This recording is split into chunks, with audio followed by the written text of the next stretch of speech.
అమ్మవారి తగ్గించబడి అమ్మవారికి తొమ్మిది ప్రతి ఒక్క రైతు కూడా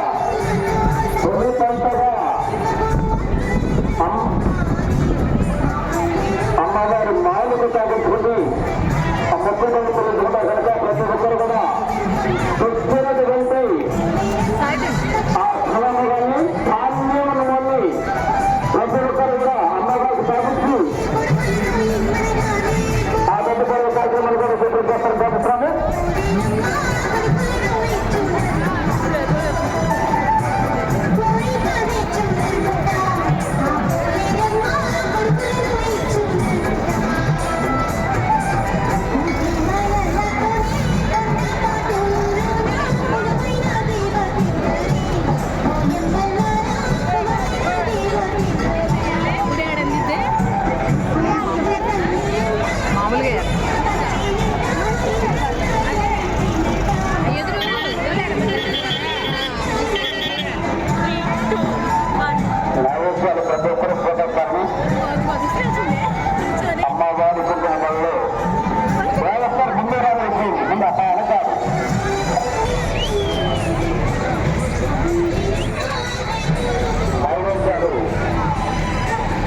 కూడా